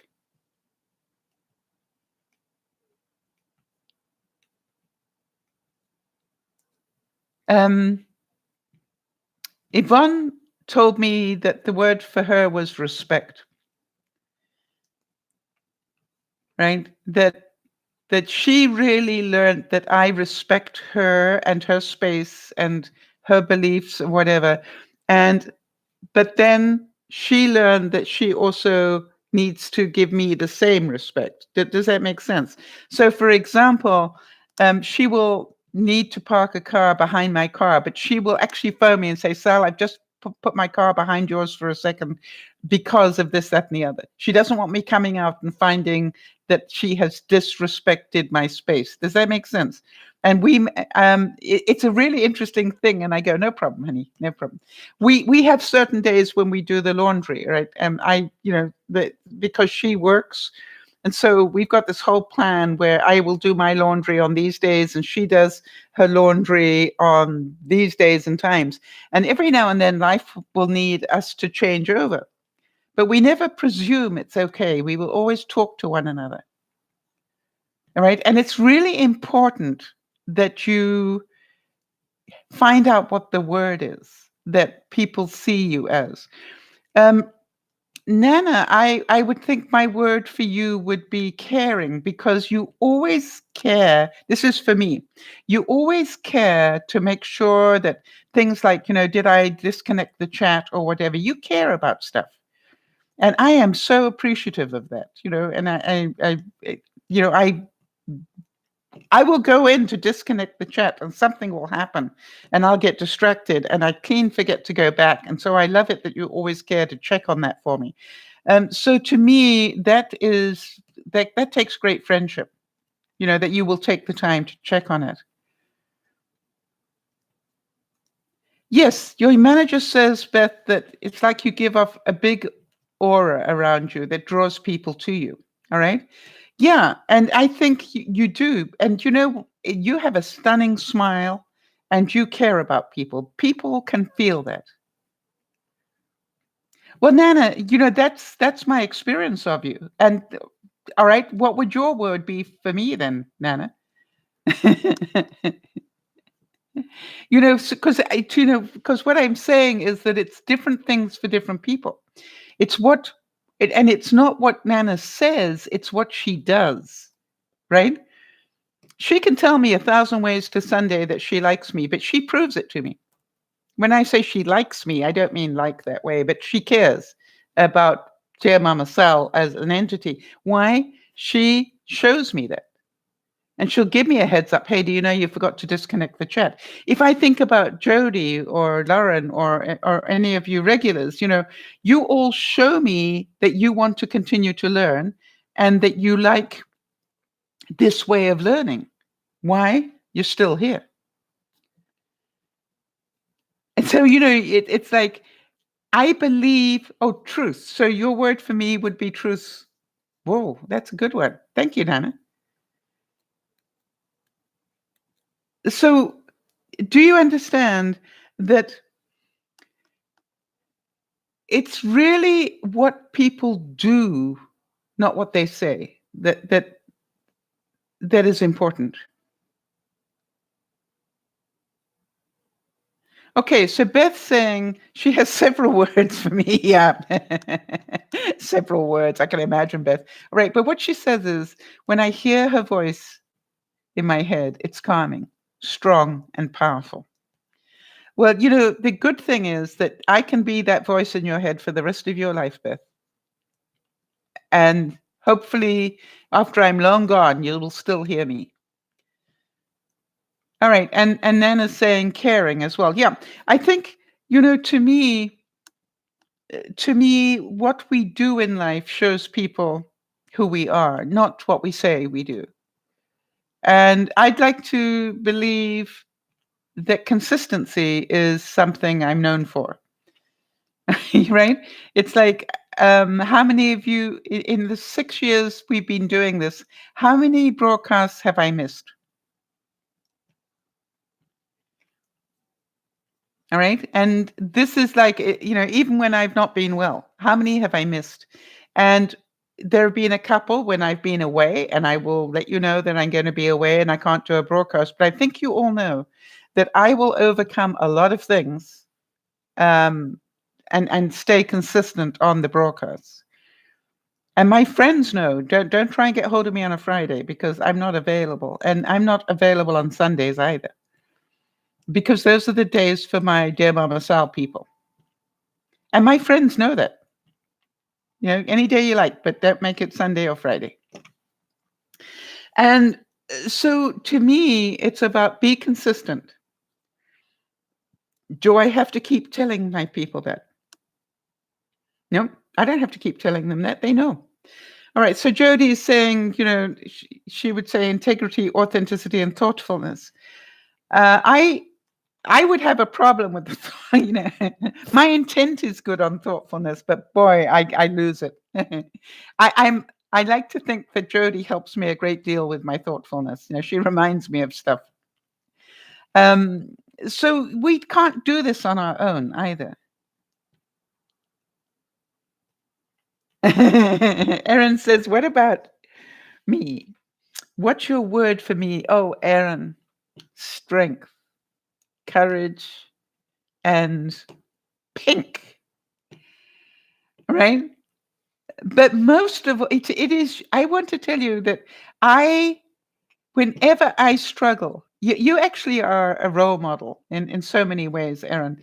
Whenever I'm struggling with something, I will think about you, right? I go, or I'll think about Jody, and I'll go, what are you complaining about?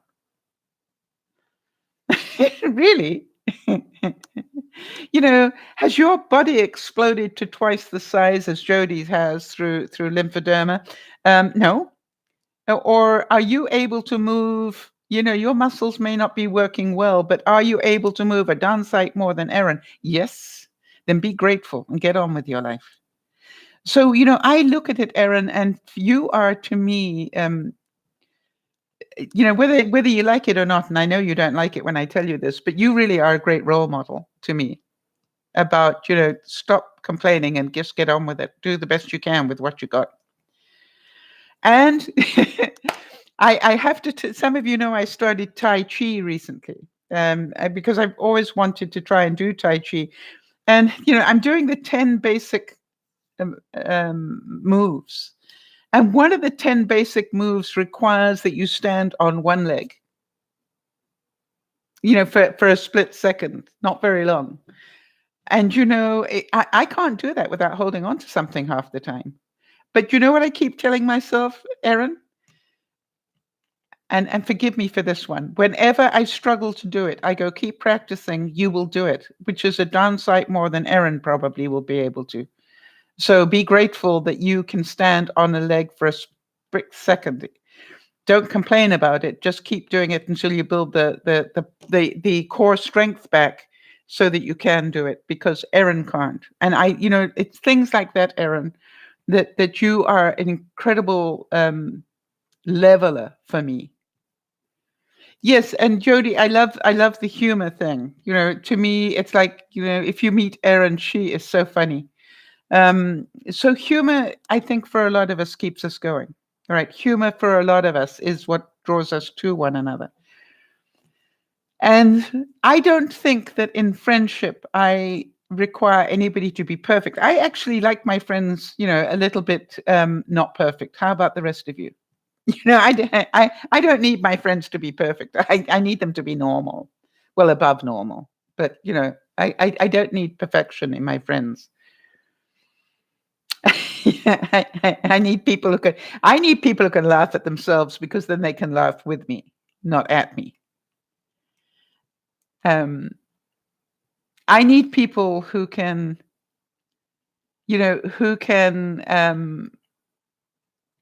understand I have good days and bad days. That's very important. I love to support my friends, right? I really do. I mean, I don't know about you, Jody, but when we asked Lauren, how can we support her in doing this course, I took that very seriously.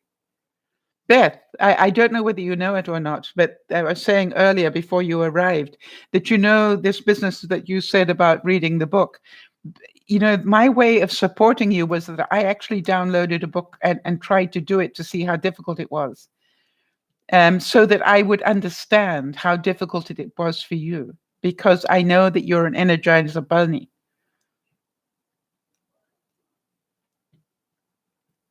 Yeah, and that is what I've always hoped that we can do here together, right? It's not about perfection. It is about, let's do it together. Let's all understand that all of us here are just trying to improve. Beth is asking me, did I like it, sitting and doing nothing? I want to tell you the first 20 minutes were hell, Beth. I don't mind telling you that. I kept looking at the clock going, oh, Lordy, is that all?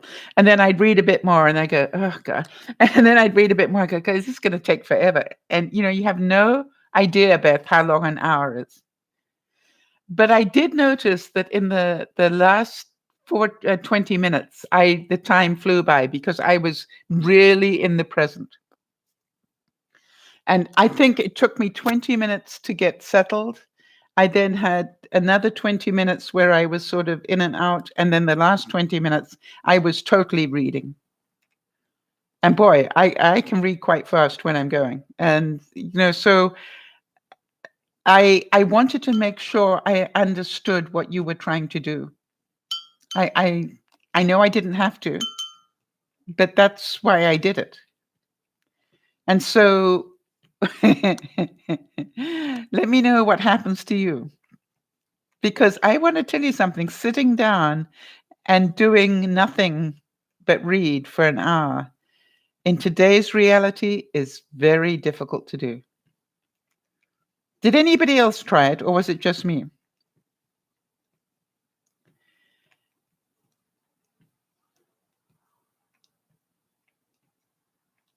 It's hard. Yeah, it is hard. But you know something? I felt great. When I finished the hour, I gave myself such a pat on my back, because I realized that I had really taken control. By the way, somebody wrote in one of the comments this week that it's very rude to compliment yourself.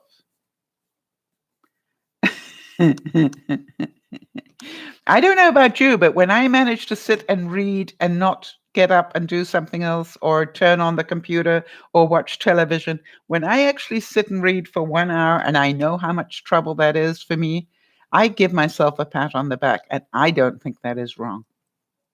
That's my life. Because anytime I do that much to control my life, I'm proud of myself.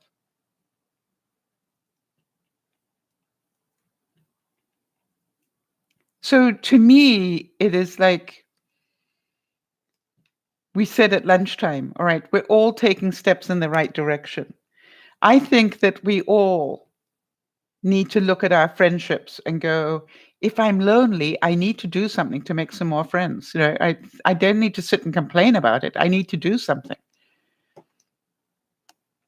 Oh, Beth, Beth, this is so important, right? For those of you watching on the replay, what Beth just said here is, when I sit, I feel like I should be more productive.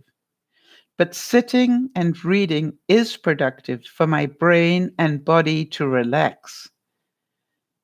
That is called looking after you. All right? You are quite right, Beth. And I don't care how long it takes you to get this under control, Beth. Right? Because I really love the fact you told us, oh, I didn't do it this week. I tried, but I didn't do it. You see, I think that honesty is really where we're at. You don't have to lie to us about this. This is really important. So I know you'll do it. I believe you. And the reason I believe you is because, to the best of my knowledge, everything you have told me you are going to do, you struggle with it, but you do it.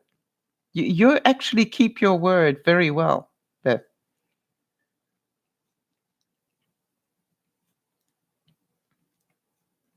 You get it now. I know you do. You drank the Kool-Aid.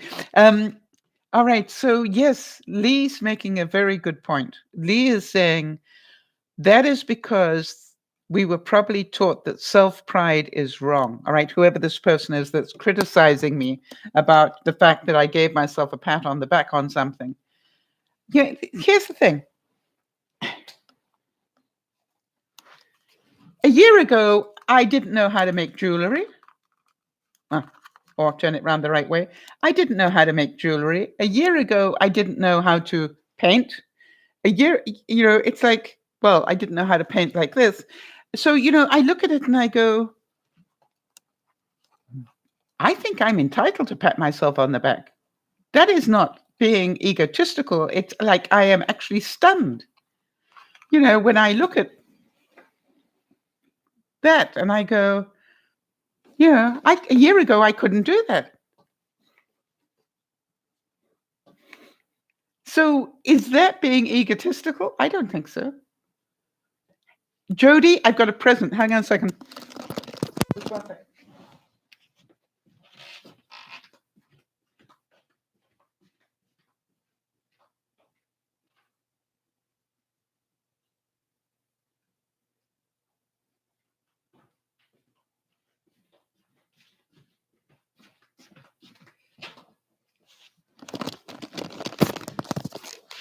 So the reason I just needed to go away is Jody will tell you, she keeps saying, remember a year ago, you were painting on small bits of paper. Well, I found some of them, Jody. And I'm going to hang on to them. I'll find room for them. So this is what I was doing a year ago. This one I still quite like. I'm going to make a pendant out of it. How many of you remember this? Or this? Or this? And so I look at these, all right, and I go, you've come a long way. It's taken a long time, but, you've come a long way. And I can keep showing you all the experiments that went wrong. Because they're here. Now, this one, again, will make a great pendant. Oh, this is all stuck together. Okay, so that will make an interesting pendant. This one, yeah. So, I look at it and I go, I think there's a difference. Or how about this one? Now, yeah, Jody, and that's why I've kept them. And by the way, we're getting closer to opening. And when I finish the tidy up in the art room, and I can get to that closet in the art room, that's where my memory box is. And I promised you guys that I would then show you some of my memories from my days of being a speaker, my early days of being a speaker in Africa. I've got all, things like, flyers and promotions that people did about it. To me, it's not that this was wrong. This is what I had to go through, Lee. This was the learning process to get to that, or to those, right? It didn't come I still like that cafe au lait. Wait a minute, that one. That one. I love that one still. Um, it's like this is not about. I want to tell you, the day I made a pendant, I was really excited. I'm even more excited to find a use for toilet rolls. But it's like most people, this is my experience, Lee, most people don't get to this because they cannot handle this. And I'd like to thank both Jody and Lauren because they stuck with me the whole way on doing the art. And when I say they stuck with me, but whenever I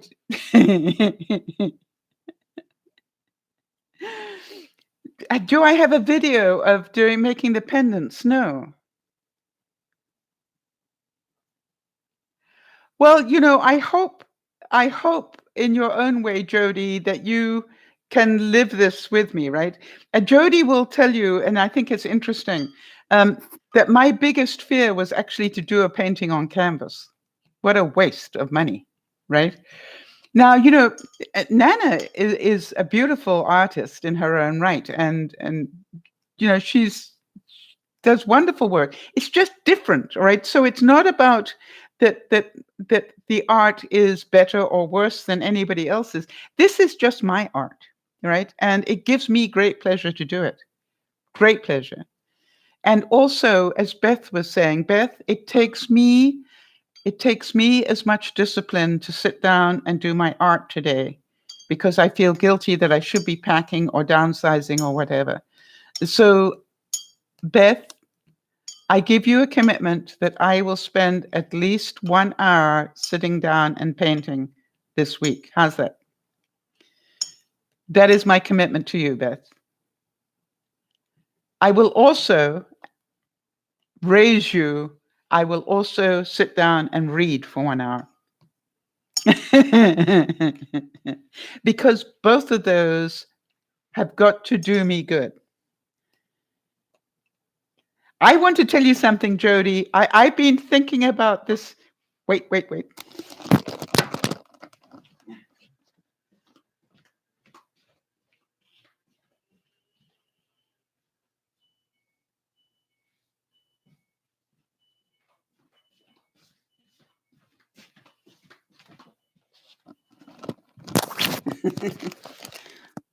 Jody, I've had the sand for about a month now. So I just have been playing with it it's a bit like writing a speech for me. All right. Like, what do I want to do? What do I need? Yeah, I'm also excited. And the question is, you probably want me to film it, right? But it could take me a month to do because I'm going to be doing layers. And I don't know if it's going to work. But again, it's like progression, right? It's progression from that size. You remember how scared I was to do a canvas that size, and now look, I'm up to this size.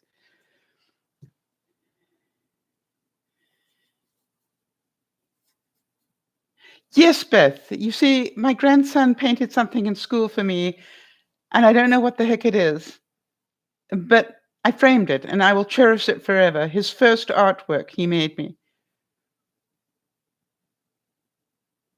Yeah, and you know something? Let me tell you something that I found out, and I'm about to close the broadcast. But Beth, one thing I remember was that I gave my parents silver placemats. Oops. Okay, I don't know if you can still. There was a glitch there in the stream, but I saved up a lot of money, and I bought them these incredible silver placemats for their dining room, and they never used them. And so, Beth, yes, make sure that you value the gift. The interesting thing was that when I moved away, guess what they gave me? The silver placemats. So, it's like, and they were still in the wrapping paper. I'd given them to them. I spent a year saving to get those for them. And wow. I don't know about the rest of you, but I would have far rather seen them scratched. It's heartbreaking. Yes, it is heartbreaking. So I just want to remind people of that. I would much rather that they were scratched to Halogon. But it was like, wow. And they're in a box somewhere. And when I get to that box on the other end, I will show them to you so you can see what I'm talking about. But the thing is, today, we don't actually use them. So, because we don't entertain like that. But I'm trying to think of what am I going to do with them? Right? What am I going to do with the silver candelabra that we just don't use anymore? Because we don't entertain like that anymore. What? It's horrible because I don't want to throw them away.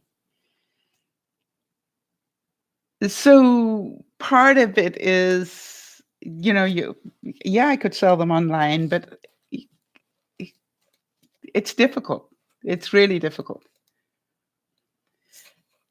Well, something, but it's life, Lee. When I look at it now, they could have just quietly thrown them away, but they didn't. They held on to them. So that is my stuff, right? And I look at it. It is my stuff. My emotion is my stuff. How many of you really getting to understand that now? If it's your emotion, it is your stuff, not somebody else's. And so the fact it still hurts at some level, which obviously it does, is my stuff. I never let that go. Isn't that sad? And as I said, they could have just thrown them away or whatever. Or given them away to somebody else, but they held on to them. And then when I left home, they gave them to me as a wedding present, I think. Part of a wedding present. So I look at it and go, enjoy your small accomplishments, all right? And that of your children. I really, I know that a year ago I couldn't do that, and I'm happy. I have for the longest time tried to work out there has to be a good use for toilet rolls. And it upsets me. I throw that many away. And then one day I went, I could hang my pendants on them. And I'm happy now. You know what I mean? It's like I like finding these things. So Jody, the sand is ready.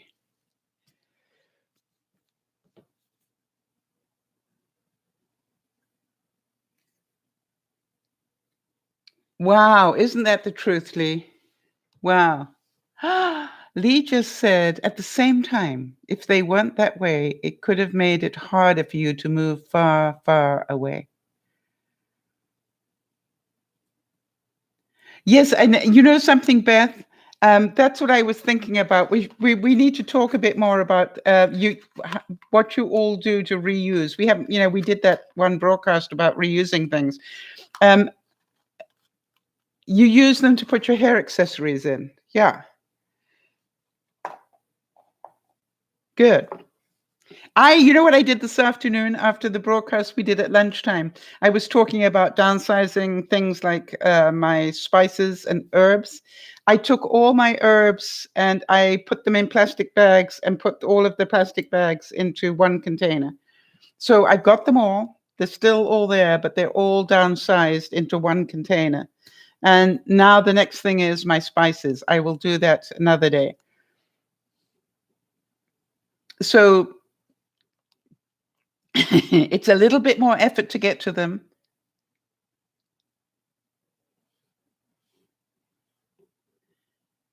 White and what? What is hot?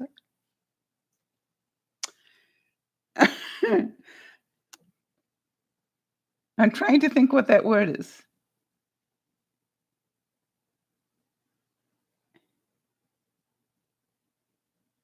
Oh, and you hot glued A string of beads at the top and the bottom. Yeah, absolutely. Great idea. And what if you wrap them, you could actually wrap them with string, or wool, right? I mean, there's so many different ways. To me, it's like, okay, I've got spare paint and I'll just, paint them.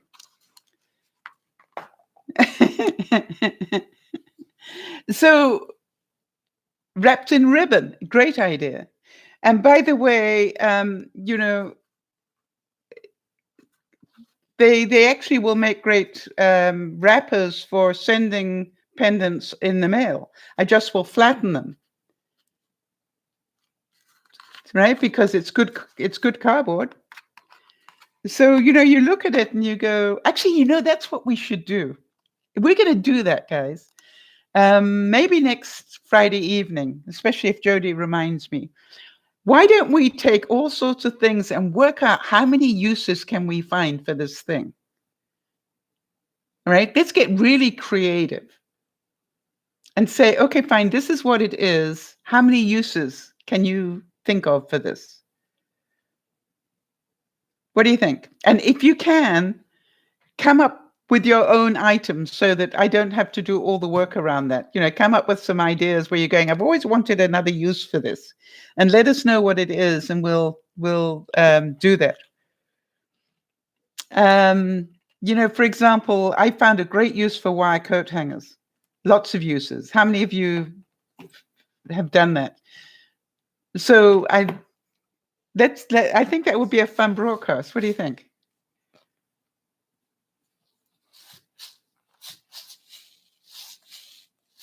Yes, if you put a couple of drops of essential oil inside. By the way, it's a good idea to do before you put it on the toilet roll as well. Put a couple of drops inside. Then every time you pull the toilet roll, you get that aroma. All right, Jody's going to do an egg carton. You do that. Okay, so everybody bring an item, and then, just tell us what the item is, and we'll see how many uses we can come up with. Collectively, that should be one heck of a fun broadcast. Think of all the things we can come up with. Yay. How many of you like the thing, what I do with my tissue boxes? All right. I don't throw my tissue boxes away. I keep them. All right. Sounds like fun. Beth, do send me the formula for the do-it-yourself cleaning stuff. Jody also found a link. Jody, please keep that link that you sent me separate, because I haven't been able to get to it yet, because I'm waiting for Beth to send me the recipes. Because what I think that we probably would like to do a lot more of those sort of things, all right, is how do we do this without going out and buying more stuff? People, I thank you so much for being here. Hopefully this has been of some value to you again, because then it makes it worth my while. Thank you for your friendship and for the support. I assure you that I am just like the rest of you. There are days that I do really well on my own, and there are days when I need friends too. And I absolutely love the fact that we can do this together, and that we get to come up with fun ideas and jointly do stuff. You needed it tonight, Lee, and so did we. All right. So hi, Isabella. It's a pleasure, Isabel. Good to see you. Big hugs to you all. Remember to make your life great. Nobody else is going to do it for you. Only you can make your life great. And that's to stop worrying about what they're doing and start getting really concerned about what you're doing to make yourself happy. If you need friends, become one. And you can't do it sitting at home. You need to, if you can, get out and about. For those of you who cannot get out and about, then do it online. Do whatever you need to do. We all need friends in our lives, and we all are better people for having them and being able to tell our truth to people and laugh with people and to be human. So big hugs to you all. I really appreciate it. And thank you for being part of Dear Mama Sal. It's so lonely doing it by myself. This is Dear Mama Sal saying, remember to look after one another, but most of all, remember to look after you. Bye bye for now.